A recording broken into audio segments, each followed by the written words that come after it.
November 2nd, 2021 at 10:07 p.m. That is the timestamp that changed the trajectory of the entire Women's Tennis Association. For exactly 20 minutes, a post existed on the verifiable Weibo account of former doubles world number 1 Peng Shuai before it was scrubbed from the internet, along with her name and even the word tennis in certain search discussions within the region. Most fans think this story ended when the tour eventually returned to China, but the receipts tell a much darker and more complex story about leverage, silence, and the single most expensive decision in the history of women's sports. We are going to look at the metadata of the photos released to prove she was safe. We are going to break down the strange visual anomaly in the email sent to Steve Simon that convinced the world something was wrong. And we are going to calculate exactly how much money and how many ranking points were incinerated when the WTA decided to play hardball against a global superpower. The narrative you have been fed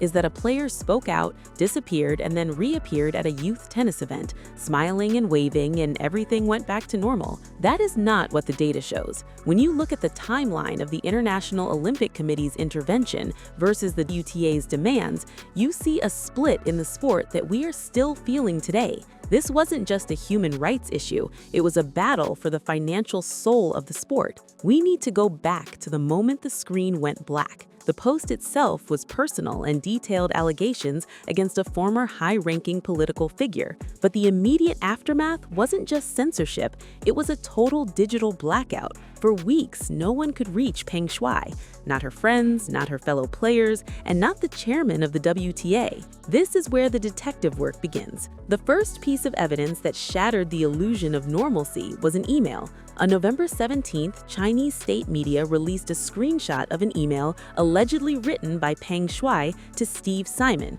the WTA chairman. The text claimed that the allegations were false and that she was just resting at home and everything was fine. But internet sleuths and tech analysts immediately spotted something that made the tennis world's blood run cold. Look closely at the screenshot that was circulated.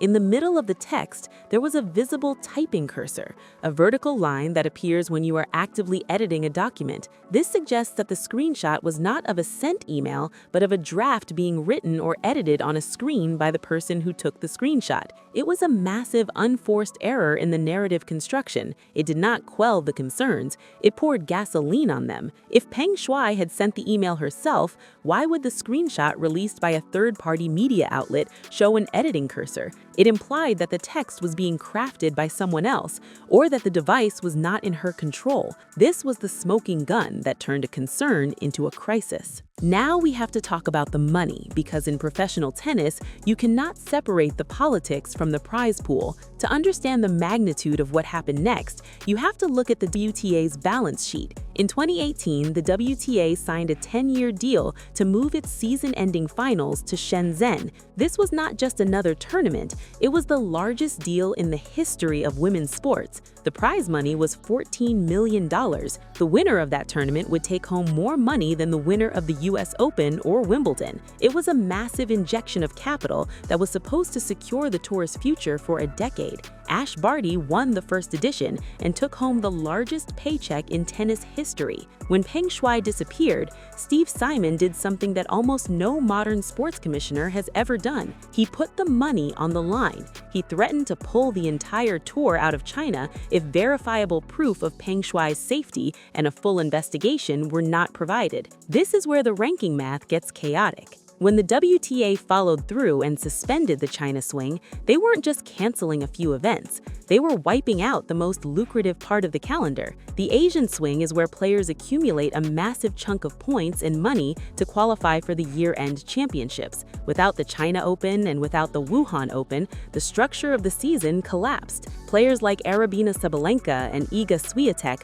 who thrive on hard courts, lost the opportunity to defend thousands of points. The financial hit was catastrophic. The tour lost hundreds of millions of dollars in forecasted revenue.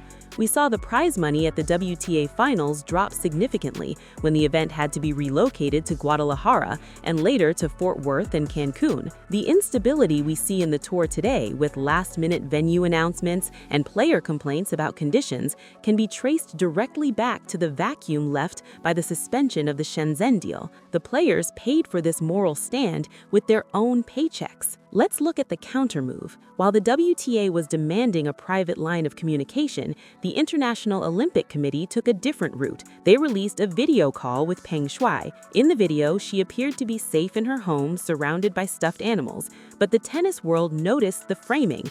The video was not a live press conference. It was a controlled environment with Thomas Bach. The optics were designed to reassure the public ahead of the Beijing Winter Olympics, but they failed to address the core demand of the WTA, which was a transparent investigation into the sexual assault allegation. This created a split-screen reality.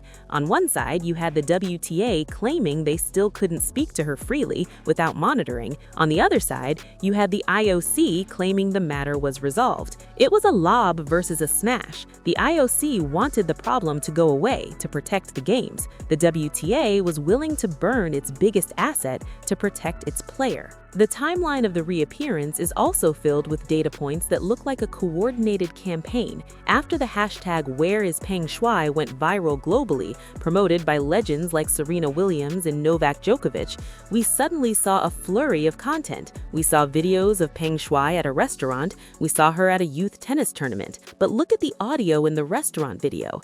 The conversation seems deliberately staged to mention the date. It felt like a proof-of-life video rather than a natural interaction.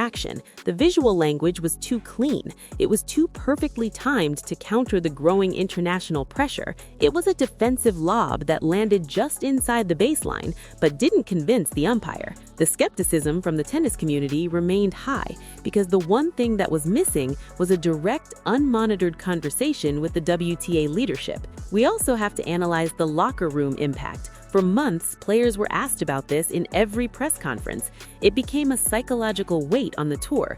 You had players wearing pins on their hats, you had shirts with the hashtag. It unified the locker room in a way we rarely see. Usually, tennis is a selfish sport. You fight for your own points and your own money. But here, you saw top players willing to support a boycott that directly hurt their own earnings. That is rare. However, as time went on, the resolve started to fracture.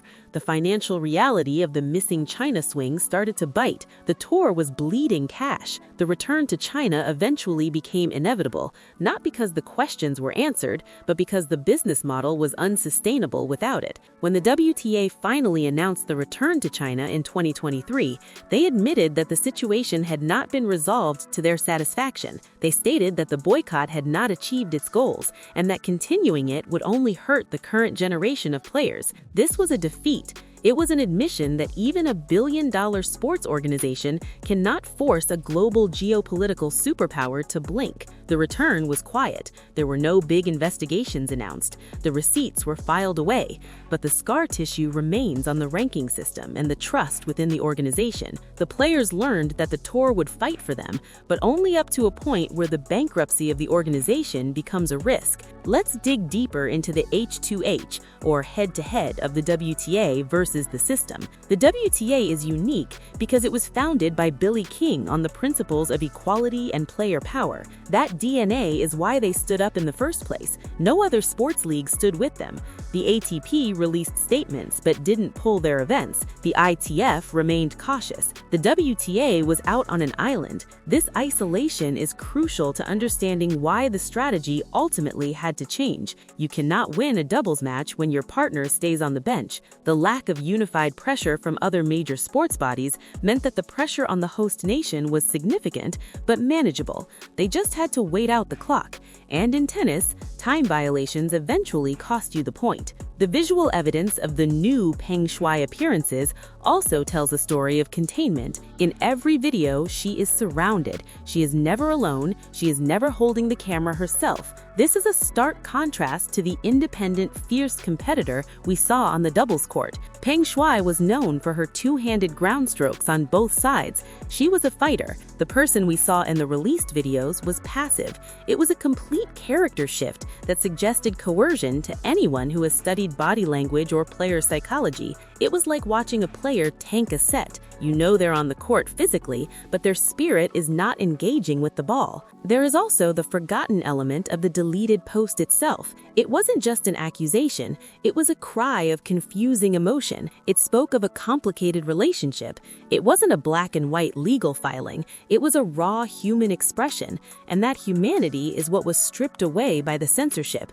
She was silenced, her voice was taken. Even if she is physically safe now, the deletion of her narrative is a form of violence that the tennis world is still grappling with. The financial cost can be quantified in the ranking points of the players who didn't play. Think of a player ranked 50. The Asian swing is often where they make their move to get into the top 30 to be seated at the Australian Open. When those tournaments vanished, so did their pathway. Careers stalled. Sponsorship bonuses were missed because ranking targets weren't hit. The ecosystem of the tour is fragile.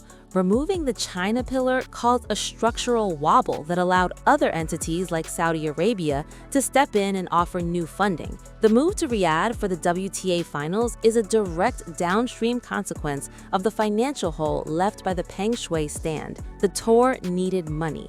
They lost the China money, so they had to find new capital. The geopolitical map of tennis was redrawn because of that one Weibo post. We also have to look at the crowds. When the tour returned to China, the stadiums were full, the fans were there, but the topic was taboo. You didn't see signs in the crowd asking about her, the broadcast feeds were clean, it was a masterclass in scrubbing history. It proved that the show will go on. The ball will be served, the points will be counted, and the uncomfortable questions will be drowned out by the applause. It is a chilling lesson in the limits of sports diplomacy. The game is bigger than the player, even when the player is a legend. So where are we now? Peng Shuai is technically retired. She is not competing. The WTA is back in China. The prize money is flowing again, though not at the same $14 million level as before. The cursor on the email has been forgotten by the mainstream news cycle. But for those who know where to look, the trace is still there.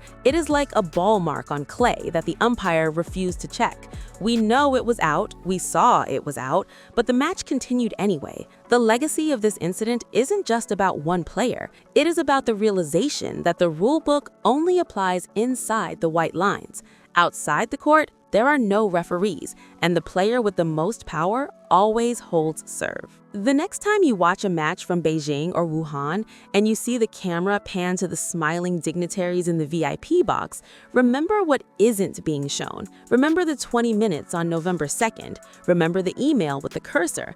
Remember the silence. The game of tennis is built on trust. You trust your opponent to call the lines fairly. In this case, the line was blurred and then erased completely. The tour survived, but the innocence of the sport did not. The breakdown of this viral story isn't about a winner or a loser. It is about the score being changed after the match was over, and that is a result that should worry every fan who believes in the integrity of the game.